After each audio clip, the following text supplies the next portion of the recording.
Who here doesn't remember Knight Rider? I love that series to death. The first 2 seasons were great. In fact, I love season 1 more than season 2. Building that friendship with Kit and Michael was the key to the show's success. Anthony Daniels and David Hasselhoff had such great chemistry. Who would have thought you'd fall in love with a talking car? Don't get me wrong, I like Goliath in season 2. Kit finally had a real threat, but that started the decline of the show. I don't hate season 3 and 4, but it was kind of where they didn't really come up with anything new. There were some solid episodes, but they kept relying on Kit having new gadgets, the Super Pursuit mode, plus recycling car and Goliath, so the series just ended with no real conclusion. But they did attempt to bring back the show with this TV movie. Where do I sit on Knight Rider 2000? Is it bad?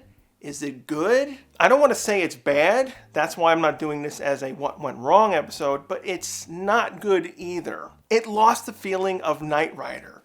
We see Michael, we see Kit, but something doesn't work. It also doesn't help that the 2008 series erased this from continuity. I thought that was a balls move.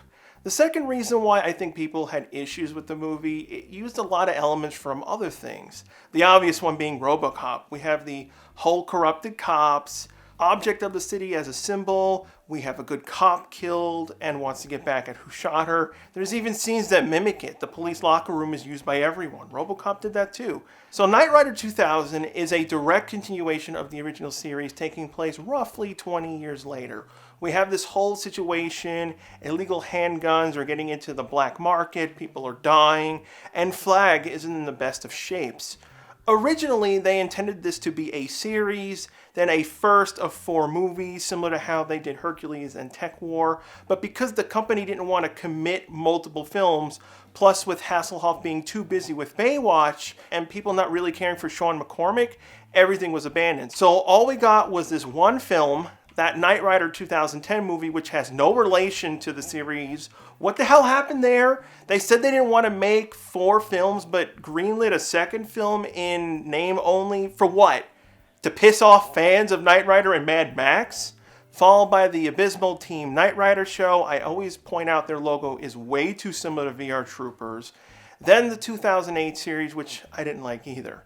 This movie gets really ignored. I get it, fans don't want to count it, it didn't live up to the series. I'm in the middle. Some good things came from it. World building is one. It's the 2000, technology has greatly advanced. I like that they did that. But all the fancy crap we saw from Knight Rider, at some point or another, the tech used in Kit would be repurposed in other fields, good and bad. There was a rise in criminal activity, so guns were banned, which is what initially triggered the events of the movie. They cryo-freeze criminals instead of incarceration, saving money, but these people can just come back decades later with no real punishment. Does it really count if they're sleeping? Because to me, that's a cop-out. I did also like that they brought up issues with Flag. The TV series never really went into much detail on how Michael and Kit function. They aren't police officers, but they aren't vigilantes. So how did this work when it came to due process or court cases? They set it up that Flag was in a hard position where probably this caused contention with police due to them not being official officers. This leans into the backstory of why Michael left the Foundation and most likely why Devin was in a bad position now.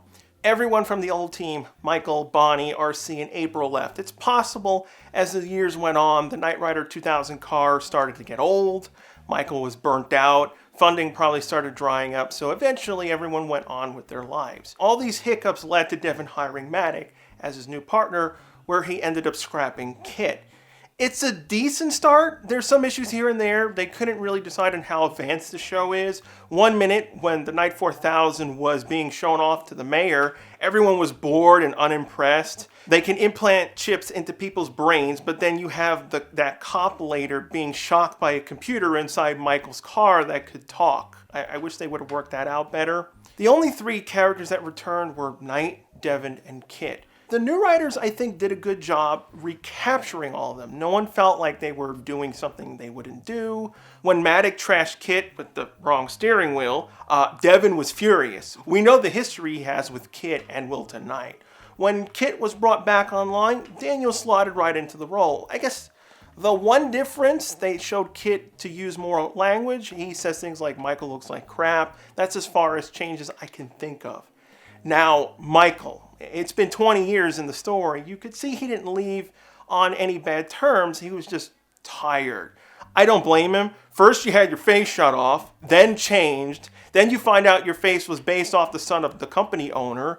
You had Optimus Prime that wanted you dead. Who wouldn't want to move on from all that? Next, the new characters. Maddox. Devin needed someone who could get the job done. He is a dick. He kept people at a distance. He did stuff that pissed me off, but I did agree with him in the long run. I would have liked to have seen where he could have gone, especially having Carmen Angenziano. He was really great on Stargate. He's perfect for pulling off being a dick, but you still like him. Another nice thing about the movie was that they involved all the characters, so I was hoping Maddox would be used much more than Devin and the others. That leaves Sean McCormick, the new second lead. How does she work within Knight Rider? I think how they set her up, being the good cop, betrayed, nearly died, wanted revenge, and had an attitude problem, which she learned to get under control, all fine. Having Kid and McCormick argue, that could have been interesting to see, but to be a full-on replacement for Michael, no. That part didn't work. She didn't have the presence and, frankly, the fun. It's the same issue I had with Val Kilmer in the 2008 show. Kilmer's Kit just couldn't reach the friendliness, the cool factor, and the warmth that Daniels brought to Kit. Now, if they had gotten a full series with Michael coming back and Sean being his partner, I would have been fine with that. You need both of them. You need to give time for the audience to adjust themselves to this new Knight Rider. Build up Sean through the season with Michael and Kit. Establish their dynamic. Maybe have an on and off thing. One episode is Michael, one is Sean. That could have helped with the whole Baywatch problem. But what we got in the pilot, the character with her whole attitude in the first half of the movie, did not help. You needed a season to get the character to work. In the first season, Michael and Kit started becoming friends just as the pilot ended, but it took several season 1 episodes where that all finally clicked. Similar problems happened with Frankie in the series Viper. In season 1, he was a third wheel and kind of annoying.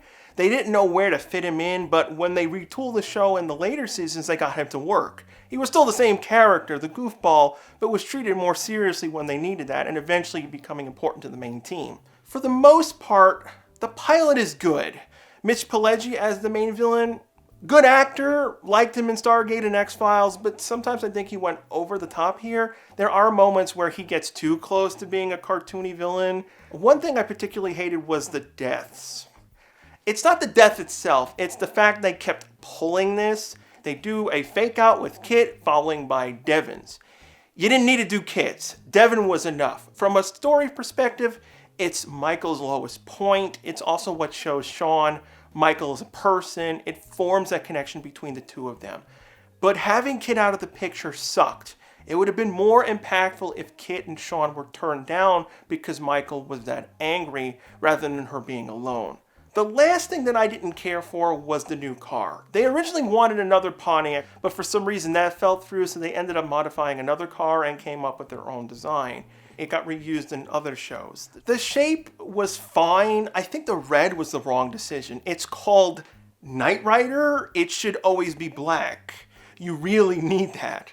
The interior also was crummy, mainly because when we first saw Kit in the first series, how many shots did they give us of everything? They didn't do that here. We just got a look at the front dash and the new voice modulator. On top of that, nearly every interior shot was a visual effect.